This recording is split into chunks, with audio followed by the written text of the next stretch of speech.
Hey everyone, welcome to another video. Today we're going to talk about issue number 41 of Wolverine, written by Benjamin Percy and Victor LaValle. But before we dive into the story, I want to ask you a favor. If you enjoy this video, please leave a like and a comment to help the channel grow.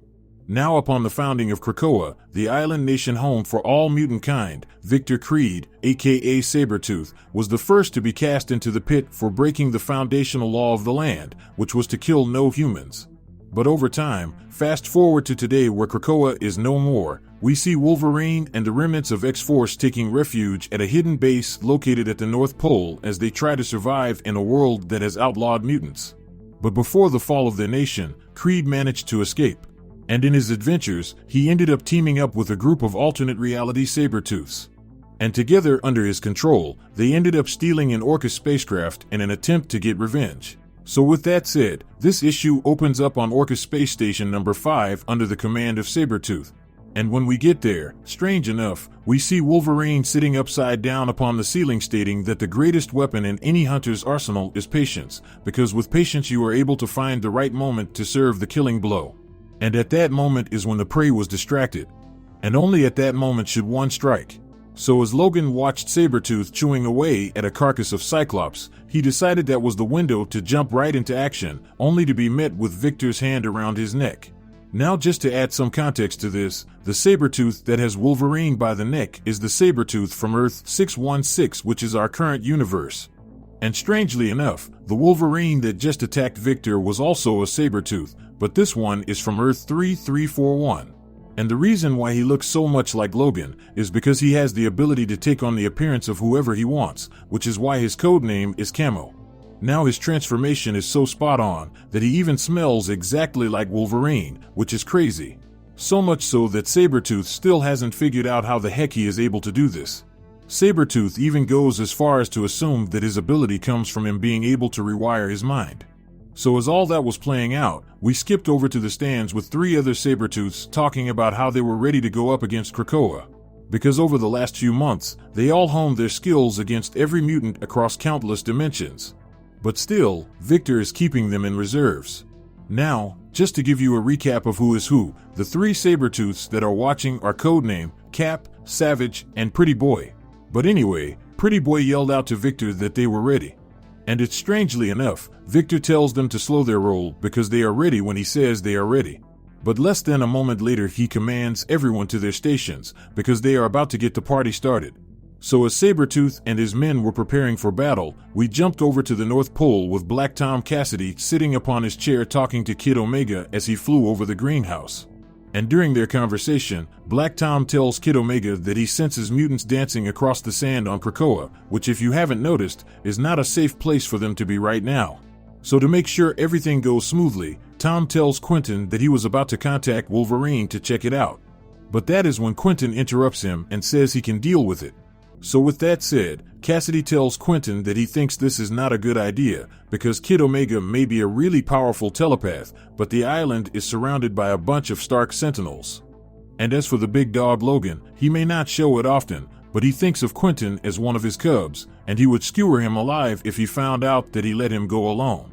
But see, with Kid Omega being who he is, he still ended up going off by himself due to him being overcocky. So as Kid Omega races off, we jump over to Sabretooth and his team flying from space to Earth in order to attack Krakoa. But when they got close enough, they realized that no life was detected on the island, so with things looking a little off, Sabretooth ordered his team to go into cloaking mode. So once they made it to the surface, Sabretooth and his team started a search around the island while cloaked. But during the search, they quickly noticed that nobody was there. In fact, Sabretooth states, the people cleared out in a rush and whatever happened on Krakoa wasn't sweet. And the mutants didn't just decide to leave, but rather they fled. So with that statement, they made their way into the council chamber only to see more of the same. So just when they assumed no one else was left to retrieve their vengeance, Quinton appeared to fly overhead completely oblivious to what was waiting for him down below. So with that said, in the skies above, we see Quinton flying in hot, taking out several Sentinels within the blink of an eye. But once again he was unaware of some minor upgrades that were done to the Sentinels, because during his battle he discovered that they were using psionic scramblers, which would be his downfall in this issue because down below, Cameo, once again, disguised himself as Wolverine, and called out for help. So with Quinton not being the wiser, landed only to be met with claws in his neck. Because due to the psionic attack, Quinton couldn't think clearly enough to notice that that wasn't Wolverine until it was too late. So following Quinton's death, the pack of Sabretooths started to devour his body in a gory way while the rest of his clones cheered them on. So following that event, we skipped over to the North Pole with Daken standing guard during a blizzard. And while he's out there, out of nowhere, Wolverine managed to sneak up behind him with a caribou on his shoulder, and before Daken had any time to process what was going on, Logan was able to get the drop on his son. Now, as you may have guessed, Daken wasn't too bothered by this, because he tells his father to settle down because they are at the end of the world and no one even knows to look for them up there. But this is when Wolverine cuts him off and tells him he never wants him to think that way again, especially because there are a lot of folks depending on you to keep them safe. And on top of that, Logan just doesn't want to see something bad happen to his son. So when Daken replies by saying, "Nothing makes me appreciate family like mutants being hunted to the point of extinction, but if that is what it takes, then he'll take it." So with both father and son bonding, Wolverine walks away to make his rounds inside the greenhouse. So, once in the greenhouse, we get an inner dialogue from Wolverine. In this dialogue, he states they had more than a home in Krakoa because they also had a nation.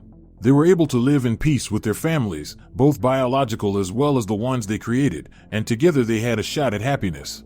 Now at one point, Creed factors into that shot until he was thrown into the pit. Now everybody knows that Creed was Logan's greatest enemy for almost as far back as he could remember.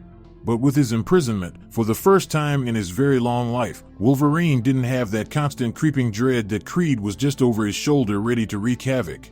Until one day, that all came crashing down when Orcus attacked the Hellfire Gala and almost all mutant kind ended up dead or exiled. So with that threat back on the loose, Logan decided to do the best he can to defend those he loves as well as the greenhouse. So with Logan checking in the command room, he asked Sage if she heard from Quinton, but see, according to Sage, not checking in wasn't uncommon for Quinton to do. So with that out there, Sage then goes on to tell him that everything is good and they should expect another quiet night. And besides, if anyone does manage to get close, Tom's organic sensors would notify them miles in advance. Because in Sage's words, no one is getting close to the greenhouse without Cassidy knowing. So with that said, we skip over to a few miles away from the greenhouse, and when we get there we see Sabretooth and his team lying in wait ready to attack. So as the pack of Sabretooths approached the greenhouse, Victor noticed Krakoan vines on the ground. Now this was all Creed needed to see to validate they were on the right track. So with that confirmed, Cameo proceeded to take out a lantern and pointed it at the base, and within moments a beam of pink light shined upon the base, and Cassidy and Sage, for some reason, were instantly affected by it. Now the writer doesn't really tell us what the lantern does, but one thing for sure is that the lantern was used to help disable their defenses. But anyway, following that, we transition over to Laura and Domino looking over schematics for the Sentinels as they plan their assault on Orcus. But during their conversation, Laura noticed Wolverine skulking around in the shadows, so immediately she called him out. And once out, he started to tell her how when he left X-Force, he knew that she probably didn't want the job because it was once his, but while she had the job, she managed to save a lot of lives. So he wanted her to know, if something ever happened to him, Logan wanted it to be her who replaced him. Because he knows that she would do more than fill the void, but instead do better than he ever could. So with that statement made, Laura tells him that he is being weird as she turns to grab a gift she brought for him. But before she can give it to him, he walks out the door and continues his rounds. So following that, we skipped over to outside, where Daken is skinning the caribou Wolverine caught earlier. And while he is doing that, he is also having a conversation with one of his fellow mutants, and he is telling him how both he and Wolverine had their ups and downs over the years.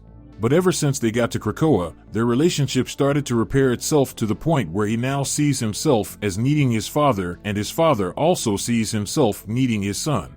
But as he is talking, out of nowhere, we see the other individual's chest ripped right open by none other than Sabretooth. So with blood flying everywhere, out of the blinding snow walked the rest of Victor's pack. And before any real conversation was had, both individuals lunged at each other. So as both titans traded blows, Daken sliced and slashed his way into Sabretooth, as Sabretooth returned the same energy in kind. So following that, we fast forward to Wolverine walking out into the snowstorm only to be met by a horror beyond anything he expected. Because before him sat his son alongside the other guard in pieces on the ground spelling out happy birthday. So with that said, part 1 of the Sabretooth Wars comes to an end. Now I have to say, I didn't expect to see this issue start the way it did. Especially given how issue number 48 of X-Force is supposed to be the return of Beast. Now the reason why I say this is because whatever attack Beast waged against them was obviously a failure, given how every member of the X-Force survived. But just because they are going to make it out of issue number 50 of X-Force, didn't mean this Sabretooth War would be the same, given how Victor was able to not just kill one member, but was able to kill two in the same issue. This man was able to take out Daken right after he was able to bond with his dad, as well as Quinton right after getting his full power back. Now with that said, I hope Sage was able to figure out Beast resurrection process, or else, we just lost some great characters. So with that out there, if you want to stay in the loop about any individual storyline, then how about you hop over to the playlist section down below or in the link cards above to get all caught up on the X-Men runs. So with that established, I hope you enjoyed this video, and please don't forget to leave a like and a comment if you want to see more videos like this. Thank you for watching, and I'll see you in the next review.